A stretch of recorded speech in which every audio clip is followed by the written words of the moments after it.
내가 네 주인이야?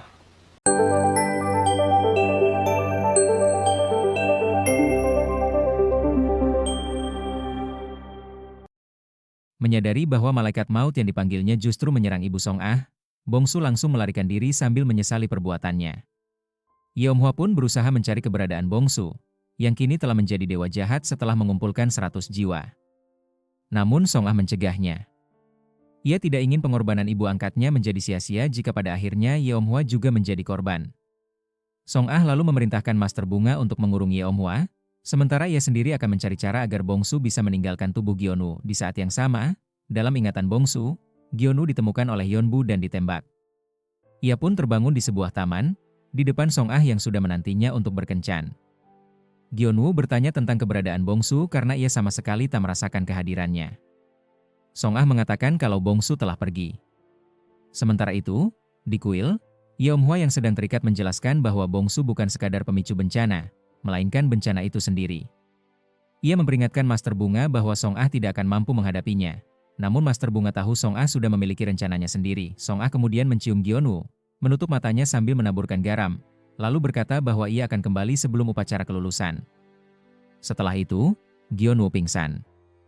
Bongsu yang bersemayam di dalam tubuh Gyeonu muncul dan mulai mengikuti Song Ah. Ketika Gyeonu sadar, ia mencari Song Ah kemana-mana, namun tidak menemukannya. Yang ia ingat hanyalah janji Song Ah, bahwa ia akan kembali sebelum kelulusan. Waktu pun berlalu. Jiho dan murid lainnya naik ke kelas 12. Sementara itu, kehidupan Gyeonu perlahan membaik. Ia bahkan beberapa kali memenangkan perlombaan dan memberikan medali kepada pelatihnya. Suatu hari, Jiho yang penasaran membuntuti Gyeonu yang bertemu dengan Huina, tepat di hari Huina keluar dari rumah sakit. Gyeonu memberinya seikat bunga dan ucapan selamat, namun Huina masih membencinya. Sebab sebenarnya, Gyeonu adalah satu-satunya orang yang tahu bahwa Huinalah penyebab kebakaran di asrama sekolah. Namun Gyeonu justru mengaku kepada orang lain bahwa dirinya lah pelakunya. Hal ini membuat Huina dipenuhi rasa bersalah, meskipun Gyeonu sendiri tidak mempermasalahkannya. Ia memilih hidup bahagia dan melupakan masa lalu. Hari kelulusan akhirnya tiba, tapi Song Ah tak pernah muncul seperti yang ia janjikan. Gyeonu pun pergi ke kuil berharap Song Ah akan muncul di sana. Ia melihat bahwa mata patung para dewa telah tertutup, pertanda bahwa para dukun pelayannya telah mati, termasuk dewa yang pernah dilayani Song Ah. Namun Yeomhwa yakin Song Ah masih hidup, karena mereka pernah terikat oleh mantra penyatu. Ia percaya bahwa roh jahat telah memancing Song Ah untuk berbuat jahat, hingga dewa pelindungnya meninggalkannya. Yeomhwa kemudian membuka kotak senjata rahasia agar Gyeonu menemukan busur dan anak panah. Gyeonu lalu pergi ke kuil Master Bunga dan mengancam untuk diberikan jimat.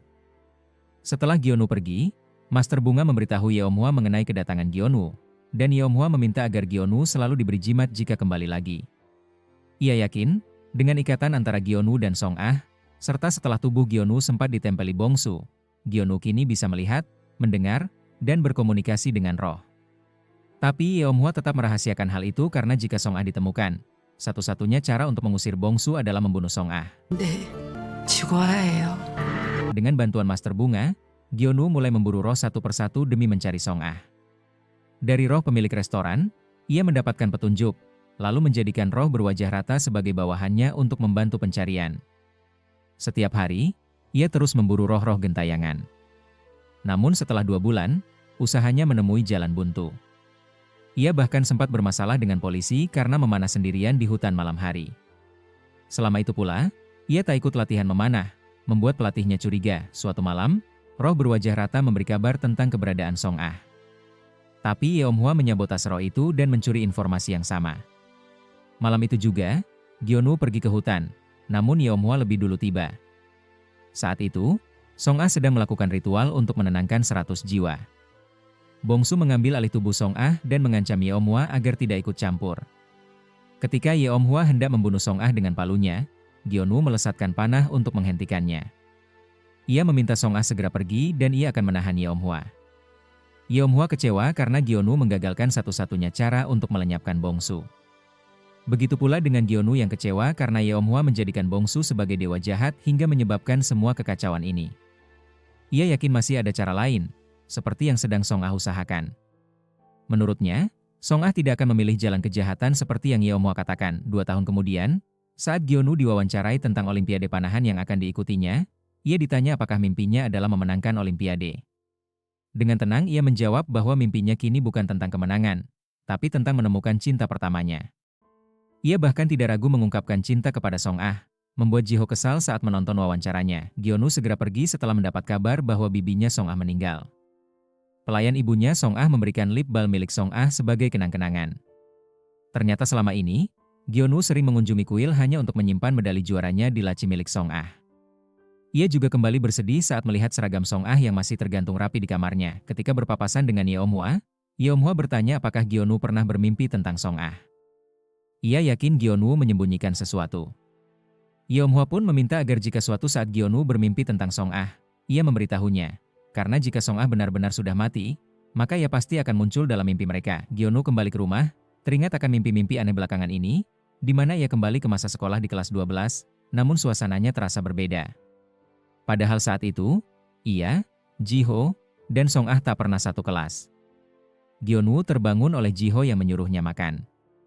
Saat itu ia mulai menyadari bahwa mimpi yang ia lihat adalah mimpi milik Song Ah. Ia juga menyadari bahwa gambar di papan tulis adalah kuil Master Bunga. Keesokan harinya di kuil, Bongsu merasuki Song Ah dan memerintahkan Master Bunga untuk mengutuk Gyeonu. Namun Master Bunga menolak dan menyuruh Bongsu melakukannya sendiri. Bongsu menolak, karena jika ia mengutuk Gyeonu, maka Gyeonu bisa langsung mati. Ketika Master Bunga menanyakan apakah Bongsu sudah menemukan nama aslinya, ia marah dan berusaha bersembunyi saat Gyeonu tiba-tiba datang. Gyeonu bertanya kepada Master Bunga tentang pernyataan Yeomhwa bahwa jika seseorang muncul dalam mimpi dengan pakaian serba putih, itu menandakan bahwa orang tersebut telah meninggal. Tapi Gyeonu tetap yakin, Song Ah masih hidup, karena ia bisa merasakan kehadirannya. Saat itu juga, Bongsu muncul dari persembunyian. Ia menendang Gyeonu lalu mencoba kabur, namun berhasil ditangkap. Ia pun mencium Gyeonu dengan harapan bisa berpindah ke tubuhnya, tapi cara itu gagal total. 성아 겠냐?